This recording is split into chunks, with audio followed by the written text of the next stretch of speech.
አመሰግናለሁ። ጥያቄያችን ለመጀመሪያ ያክል ስምና የስራ ድርሻው ቤተክርስቲያናችን እንደሆነ ግለጽልኝ። ስሜ መምህር ሄይስ ጌታነህ ይባላል። የስራ ድርሻዬ በፋንታ ወረትዬ ቅዱስ ገብርኤል ቤተክርስቲያን የሰበካ ወንጌል አገልጋይ። ሌላው ጥያቄ ጾም ማለት ምን ማለት ነው? ጾም ማለት እንግዲህ ከእግዚአብሔር የተሰጠን ሕግ መከልከል መተው ማለት ነው። ከክፉ ነገር እግዚአብሔር ካልፈቀዳቸው ነገሮች ሁሉ እንድንከለከልና ነገር አለመንካት መከልከል ማለት ነው። ሌላው ሶስተኛ ጥያቄያችን ምንድነው? አብይ ጾም ሲባል ምን ማለት ነው? እንዲሁም ደግሞ የሁዳዴ ጾም ይባላል። እሱስ ምን ማለት ነው? አብይ ጾም ማለት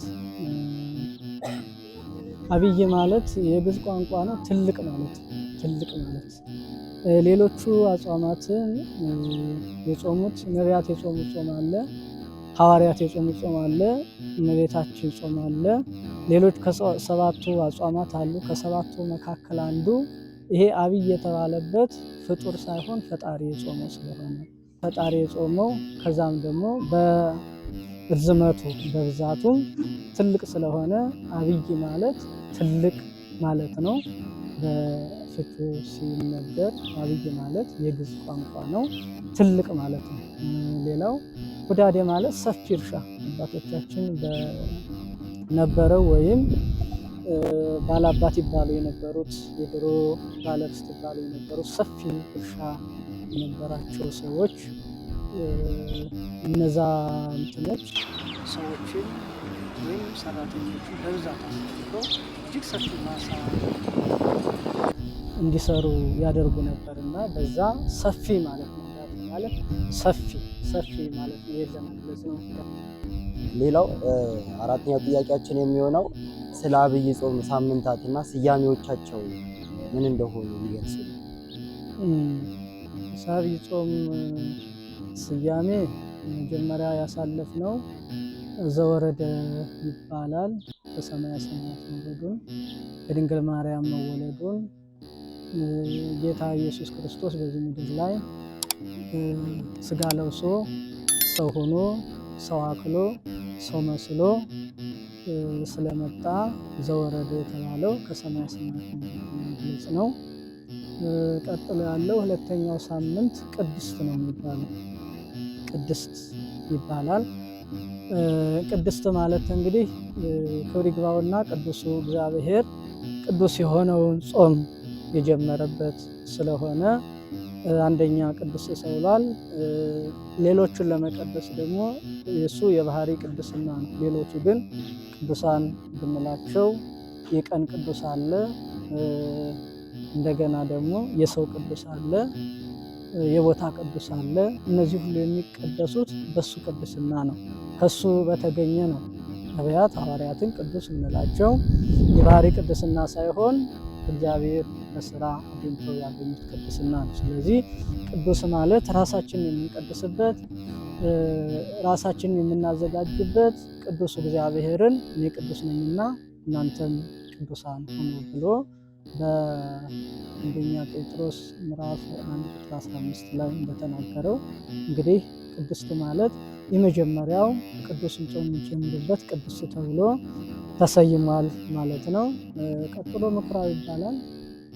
ምኩራብ ማለት ትምህርት የሚሰጥበት የእግዚአብሔር ቃል የሚገለገልበት ምኩራቦች ነበሯቸው በእስራኤል ማለት ነው። በአዲስ ኪዳን የነበረው በብሉይ ኪዳን የነበረው በአዲስ ኪዳን ቤተ መቅደስ ማለት ነው።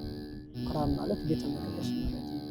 ቤተ መቅደስ ቤቴ የጸሎት ቤት ይባላል እንጂ ክርስቶስ በቤተ መቅደሱ ካህናቱም በዛ ይገለገሉበት የነበረው ይሸጡበት ይለውጡበት ነበረ። በጎን ምኩራብ ማለት በኦሪቱ ምኩራብ፣ በአዲስ ኪዳን ደግሞ ቤተ መቅደስ ይባላል ማለት ነው። ቀጥሎ መጻጉዕ ነው። መጻጉዕ ማለት ጌታ ኢየሱስ ክርስቶስ ከልደት ጀምሮ ወይም ወደዚህ ምድር ከመጣበት ሰዓትና ጊዜ ጀምሮ በተለያዩ ቦታ በተለያየ ሀገር በተለያየ ሁኔታ የፈወሳቸውን በሽተኞች የሚታሰቡት መጻጉዕ ማለት የበሽተኞች አለቃ ማለት ነው። በእድሜ በህመም እንደ መጻጉዕ የታመመ በምድር ላይ ነው። በእድሜ ብዛትም በበሽታው ክፋትም ወይም ጥንካሬም እንደሱ የታመመ ስለሌለ ይሄ ሳምንት የበሽተኞች ሳምንት ተብሎ ይጠራል። ስለዚህ በበሽተኞች ሳምንት ባለቃቸው መጻጉዕ ተብሎ ይጠራል ማለት ነው። የበሽተኞች አለቃ ወይም የበሽተኞች ንጉሥ ማለት ነው። ከወዲት ጀምሮ እስካሁን ድረስ እንደሱ የታመመ በዘመን ብዛት የለም። እንደሱ ደግሞ እንዴት እንዳዳነ የሚነገርበት የበሽተኞች ሳምንት ተብሎ የሚጠራው። ስለዚህ አልጋ ላይ ወደቀ እጅግ ደዌ የጸናበት ስለሆነ በዛ ተሰይሞ በሽተኞች ሁሉ የሚታሰቡበት እግዚአብሔር ስራ የሚነገርበት ማለት ነው። ቀጥሎ ደብረ ዘይት ነው። ደብረ ዘይት እንግዲህ ጌታ ኢየሱስ ክርስቶስ ወደ ደብረ ዘይት ወደምትባል ተራራ ላይ ይዟቸው ወጥቶ ስለ ዕለተ ምጽአቱ ዳግም ስለመምጣቱ በዚህ ዓለም ስላለው መከራ ስላለው ፈተና ስለሚገጥማቸው ሁሉ የተናገረበት ያስተማረበት እንዴት ወደ ምድር እንደሚመጣ መቼ ትመጣለህ መቼን ታደርገዋለህ ብለው በጠየቁት ሰዓት ቀንና ሌሊቱን አታውቁም ነገር ግን እመጣለሁ ብሎ የሰው ልጅ ሞቱን እንደማያውቅ ሁሉ የክርስቶስ ኢየሱስ መምጫም ከአባት በስተቀር መላእክት እንኳን አያውቁም ብሎ ጌታ ኢየሱስ ክርስቶስ ተናግሯል። ስለዚህ ምልክቶቹን ግን ነግሯቸዋል። በምድር ላይ ትልቅ መናወጥ ይሆናል። የጦርነት ድምፅ ትሰማላችሁ። ወንድም ከወንድም ጋር ይጣላል። ፍቅር ከዚህ ከአመፅ የተነሳ ትቀዘቅዛለች እያለ ብዙ የመምጫውን ነገር የመከራውን ዋዜማውን ነግሯቸዋል። ግን ይህንን ቀን መጣ ብሎ አልነገራቸውም። ግን አባቶቻችን እንደሚናገሩት በዕለተ እሁድ ይመጣል ተብሎ የሚታሰበው በዕለተ እሁድ ነው። ዕለተ እሁድ ላይ ይመጣል። በጥቂቱ የታመነ በብዙ ሾምሃለሁ ብሎ ክብር ይግባውና ጌታ ኢየሱስ ክርስቶስ ለሰራተኛ ለሰራ ላተረፈ ብዙ ላመረተ እንግዲህ የሚሰጣቸውን ክብር ነው የነገረው። ስለዚህ በገንዘብ ምሳሌ አድርጎ ነገር ግን በሚማሩት ወይም በሚያስተምሩት በሚያሳምኑት በሚያጠምቁት በዛ ነው እንግዲህ ጌታ ኢየሱስ ክርስቶስ በዛ ምሳሌ አድርጎ የተናገረው። ይህንን ያኛው ደግሞ ገብረ ሐካይ የተሰጠውን አንድ ስልጣን እንኳን ብትሰጠው የዲቁና ስልጣን ብትሰጠው በዛቸው ሳያገለግልባት ጠበቀ። የክህነት ስልጣን ብትሰጠው በዛቸው ሳያገለግልባት ጠበቀ። ስለዚህ ቤተክርስቲያን ያለ አገልጋይ እንግዲህ ከዲቁና ጀምሮ እስከ ጵጵስና አለ። በዛ በየተሰጠው እንዲያገለግል ነው፣ እንዲያተርፍ ነው፣ ሰዎችን እንዲያጠምቅ፣ ከክፉ ነገር እንዲመልስ፣ ወደ ትሕትና፣ ወደ ፍቅር፣ ወደ አንድነት እንዲመልሳቸው፣ ሃይማኖታቸውን እንዲያጸና ነው ጌታ ኢየሱስ ክርስቶስ እንግዲህ በነዛ አገልጋዮች ምሳሌ አድርጎ የተናገረውና ስለዚህ 5 የተሰጠው 10 አድርጎ አቅርቧል። 2 የተሰጠው ደግሞ 4 አድርጎ አቅርቧል።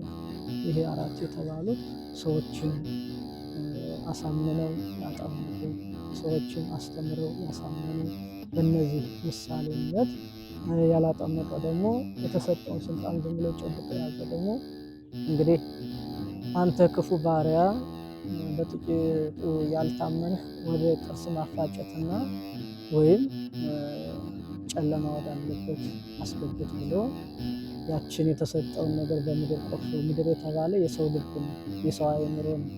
ሰው በየችሎታው ሰው ሀብት ካለው በሀብቱ ማትረፍ መቻል አለበት። ሰው እውቀት ካለው በእውቀቱ ማትረፍ መቻል አለበት።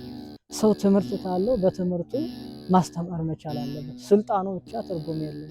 ክርስትና ያለ ሰው በየጥቂቱ ያለችውን ከታች ያሉትን እያስተማረ እያሳመነ የራሱን ድርሻ የራሱን የተሰጠውን መክሊት ማብዛት መቻል አለበት።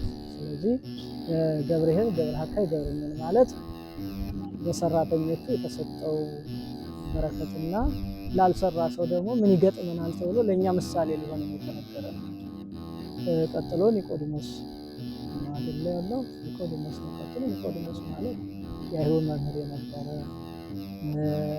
ምስጢረ ጥምቀት የተገለጸበት ጌታ ኢየሱስ ክርስቶስ የማታው ተማሪ የአይሁድ መምህር የነበረ ኒቆዲሞስ በዚህ ስም የተሰየመ ከመምህራን ሁሉ ተለይቶ ቀን ከነሱ ጋር ከአይሁዶች ጋር የራሱን ስራ እየዋለ ሌሊት ደግሞ እግዚአብሔር ጋር እየሄደ ይማር ነበር። የሌሊቱ ተማሪ ብሎ በሚያሳምን ቃል ጌታ ኢየሱስ ክርስቶስ ዳግም ልትወለድ ይገባል ብሎ የጥምቀትን ምስጢር የገለጸለት እንዴት እወለዳለሁ አድጌያለሁ ደግሜ እንዴት እወለዳለሁ ብሎ ሲናገር ኒቆዲሞስ ሲመልስ ነፋስ ወደ ወደደው ይነፍሳል፣ ድምፁን ግን ትሰማለህ፣ ከየት እንደመጣ ወዴትስ እንደሚገባ የትስ እንደሚያድን መነሻውንስ መድረሻውንስ ታውቃለህ ሲለው መልስ የለውም፣ አላውቅም ማለት። ስለዚህ የመንፈስ ቅዱስ ልደትም ይሄ ነው፣ የነፍስ ልደትም ይሄ ነው። ስለዚህ ሁለተኛ ልትወለዱ ይገባችኋል ብሎ ከክርስቶስ ከአብራ ከመንፈስ ቅዱስ ከዮርዳኖስ የመወለዳችንን ወይም ጥምቀት የማግኘታችንን ምስጢር የተገለጸበት።